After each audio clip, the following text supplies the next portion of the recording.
प्यारे दोस्तों, मैं सम्राट ढोके। बच्चे मुझे सम्राट सर के नाम से पहचानते हैं। मैं टीचिंग के साथ साथ बच्चों को करियर से संबंधित और मोटिवेशन से संबंधित जानकारी प्रदान करता हूँ। मेरे कुछ स्टूडेंट्स का अनुरोध था कि मैं कुछ वीडियो बनाकर अपलोड करूँ ताकि उनको मोटिवेशन और करियर से संबंधित जानकारी प्राप्त हो सके। साथियों, हम सभी सफल होना चाहते हैं। हम जीवन में कुछ बनना चाहते हैं, कुछ पाना चाहते हैं, नई ऊंचाइयों को छूना चाहते हैं। सपने भी बड़े बड़े देखते हैं, लेकिन कहीं ना कहीं हमारी दृढ़ संकल्प या दृढ़ इच्छा के कारण या तो वो सपने पूरे नहीं हो पाते या हम सफलता की सीढ़ियाँ चढ़ नहीं पाते। सफलता यदि आपको पाना है तो आप निश्चित रूप से मान कर चलिए कि आपके अंदर उसके लिए दृढ़ इच्छा शक्ति, द पावर ऑफ डिटर्मिनेशन का होना बहुत ज़रूरी है। बिना दृढ़ शक्ति के आप न तो सफलता प्राप्त कर सकते हैं और न ही अपने सपनों को पूरा कर सकते हैं। दृढ़ इच्छा शक्ति होती क्या है? विल पावर क्या होती है? द पावर ऑफ डिटर्मिनेशन क्या है? इसको एक छोटी सी कहानी से मैं अक्सर बच्चों को बताता हूँ और एक कहानी हमें बहुत कुछ सिखा देती है। यूरोप में ठंड का मौसम बहुत अधिक रहता है।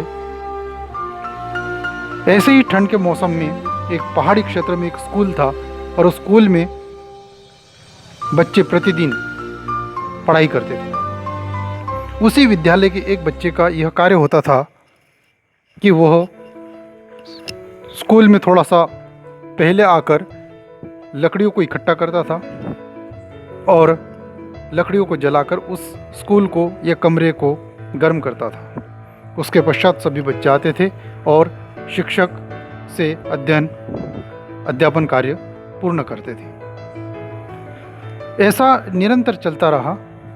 एक दिन जब बच्चे आए और टीचर्स भी आए, तब उन्होंने देखा कि जो स्कूल का कमरा है वो पूरी तरह से धुएं से भरा था और अंदर आग जल रही थी और वो बच्चा जो पहले आकर आग जलाकर कमरे को गर्म करता था वो पूरी तरह से जल चुका था। उसको जैसे तैसे नज़दीकी अस्पताल ले गए और वहाँ पर उसको भर्ती किया गया। वहाँ जब उस बच्चे का इलाज चला तो डॉक्टर्स ने उस बच्चे की माँ से कहा कि बहन जी, बच्चा बहुत जल चुका है, इसकी हालत बहुत नाजुक है और शायद ये बच नहीं पाएगा या जिंदा नहीं रह पाएगा। जब डॉक्टर ऐसी बातें उसकी माँ से कह रहे थे तो ये सब बातें उस बच्चे ने सुन ली। उसने तय किया कि मैं जीऊँगा, जिंदा रहूँगा और आगे बढ़ूँगा। कुछ महीने तक उसका इलाज चला।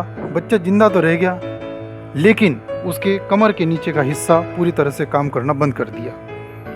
फिर डॉक्टर ने उस बच्चे की माँ से कहा कि बहन जी, ये बच्चा मर जाता तो अच्छा रहता, क्योंकि ये जिंदा रहकर भी किसी काम का नहीं, क्योंकि इसके शरीर का निचला हिस्सा बिल्कुल भी कार्य नहीं करता और ये ज़िंदगी भर ऐसा ही रहेगा, कभी चल नहीं सकता। उस बच्चे ने फिर से तय किया ये बातें सुनकर कि मैं अपने पैरों पर खड़ा होऊंगा, चलूँगा और इतना दौड़ूंगा कि दुनिया देखती रहे।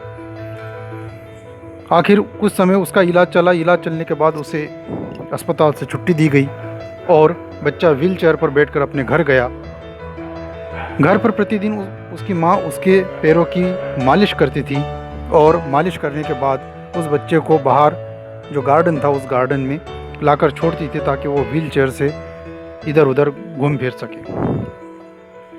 बच्चे ने पहले से तय करके रखा था कि मुझे जीना है, अपने पैरों पर खड़ा होना है और दौड़ना भी है। कुछ दिन पश्चात जैसे ही बच्चे की माँ ने उसके पैरों की मालिश की और बाहर लाकर गार्डन में छोड़ दिया, बच्चा बाहर घूमते घूमते उसने अपने आप को, जो ट्राई साइकिल थी, उस साइकिल से, व्हील चेयर से अपने आप को नीचे गिरा दिया। नीचे गिरने के बाद जो उसके गार्डन में फेंसिंग लगी थी, उस फेंसिंग को पकड़कर धीरे धीरे रेंगने लगा। कुछ दिनों के पश्चात उसने अपने पैरों की कुछ उंगलियों को ज़मीन पर ताकत के साथ उस पर प्रेशर डालकर उस पर खड़े होने का प्रयास किया, लेकिन वो सफल नहीं हो सका। ऐसा ही क्रम सतत चलता रहा। अंततः उसके पैरों की उंगलियों ने धीरे धीरे कार्य करना शुरू कर दिया।